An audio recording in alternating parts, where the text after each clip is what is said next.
What's up guys, Balmont here. So today we're going to be talking a little bit about Gestalt Steam and Cinder, which to me is the most anticipated game of 2022.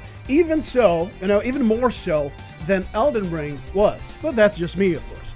So go ahead, hit the like button, subscribe to this channel, leave a comment, share this video with your friends so we can make the master algorithm happy. But without further ado, let's get to it because I have a lot of things to say about this upcoming and promising title. Let's hit it. If we think about the world of metroidvanias, most of us will agree that this genre has become saturated. Okay, we see metroidvanias coming out daily, and quite frankly, most of them, I'm not going to say they are bad, but most of them are absolutely forgettable. Having a very entertaining formula, which the metroidvania genre has always brought us, doesn't mean that your game's going to stick out, doesn't mean it's going to be a hit, or that people will even remember it 1 week after it comes out. That's just not the way it works. And of course, there are many aspects that would actually make us connect with a metroidvania, but what I want to talk first, what I want to discuss first is what stuck the most with me ever since I began seeing things about Gestalt Steam and Cinder, and that is the graphic quality, the aesthetics. Now, when I say graphic quality, I'm not necessarily saying, oh, those models, they're so complex, there's this, and that. No, that's not necessarily what I'm talking about. Of course, if a game has all of those things, all the better, all the better.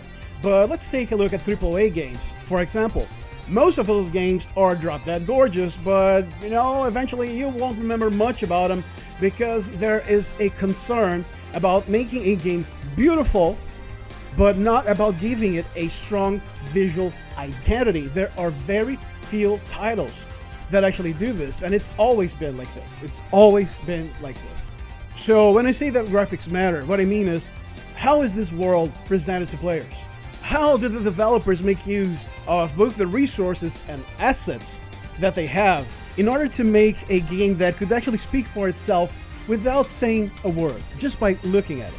And Gestalt does a very good job at presenting itself, again, without us knowing anything about it. Even if we never saw conversations, we didn't see those bigger character sprites that are beautifully done during conversations. There's a very strong visual identity here, and a strong visual identity is directly tied to a rich world building, of course, unless you're reading a book or playing Zork, for example.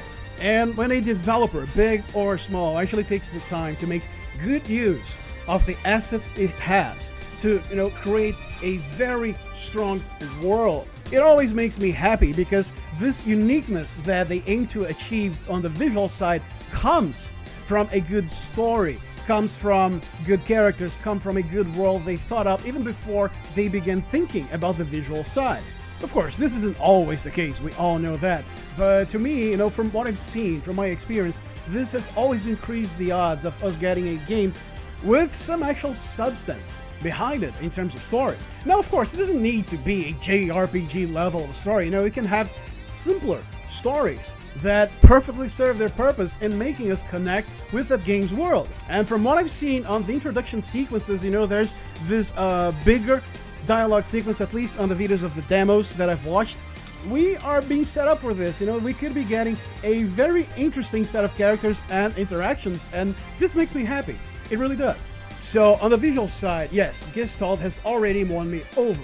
Now, what I'm really looking forward to in terms of gameplay, which is what matters the most, is not only the freedom that a Metroidvania would give us, always gives us, but the way this freedom has been given to us. If you watch, the few videos that are actually available about this game, there is even one with, I think it's one of the leading developers on the project where he discusses a little bit about his influences and stuff. You see that a lot of thought has also been put in the gameplay design. You have dashes, you have wall jumps done in that Mega Man fashion, where you do the wall jump but with the dash effect for added reach. You can attack while dashing, we're going to be able to buy different skills, maybe we're going to see some additional aerial skills with your sword down the line to, maybe spice things up. And there's also something that's very interesting. It's always interesting to me when developers make the conscious choice of incorporating both gunplay and melee weapons in the same game. Now, from what I can see here, you can see that the leading character, she has a pistol, and we are most likely going to be getting different firearms, you know, maybe shotgun, some sort of cannon, bazooka, or whatever. And this has always made any game more interesting for me because it gives you a lot of different options for your attacks. Now, I don't know for how long you've been here at Belmont Gaming with us, but one of my very first reviews was about a game called Foregone. And it was actually a very, very special game. It was a very special moment for me because it was the first game I actually managed to get a key for in early access. So I was actually able to review the game and release the review along with the game. You know, this may seem trite to many of you, but think about it, man. A starting YouTube channel, you know, you're able to get your hands on a key and you make a review for it. Yeah, that was a very special moment. As a matter of fact, I'm gonna leave the link for it, for this review, right now on screen. It's almost an hour long. I don't know what possessed me to go that far. Maybe I was too excited, but yeah, it's gonna be here for you to see. And the reason why I mentioned Foregone, and you know, in case if you haven't played it, you absolutely must. Maybe I'll even do a live stream of it, you know, beating the game for you because it's a really, really good game, is because it offers a variety of firearms for you to use. From the top of my head, you know, it's been a long time since I've played it, but you have a pistol, you have a shotgun, you have a bow, you have a burst rifle, and they all function differently. Not only that, but they all come with different status effects. You know, that there's a reason for you to use each type of weapon besides the damage itself that, you know, those weapons are able to do. So I'm really hoping to see that right here in Gestalt Steam and Cinder as well. And now, I'm not saying by any means that I'm a big channel, okay? I know I'm not. We are at 1,600 followers. That's absolutely amazing, but we're not exactly big, not yet. But I've always worked as if I had a million followers. You know, it doesn't matter the size of the audience that's in front of me. I'm always gonna play like I was playing, you know, the fucking Budokan. I've been like that ever since I was a kid, and that's not about to change. Oh no. So I'm gonna try and secure an early access key for this game, and if I'm actually able to secure this key, you know, which I'm actually confident that I will be able to do, then guys, you can bet that I'm gonna bring a plethora of content about this game for you. Okay, I'm gonna do full-on reviews, maybe a guide, specific guides for weapons, maybe builds if we're gonna be getting different weapons. That's, you know, that's left to be seen. And really, it's all gonna come down to how much time and resources I myself have. As it stands, I don't really have a whole lot of support, you know, backing in terms of Patreon, membership on YouTube, Buy Me a Coffee system, and this isn't my main gig yet. So depending on the time I have available, I won't be able to pull out everything I'd like to.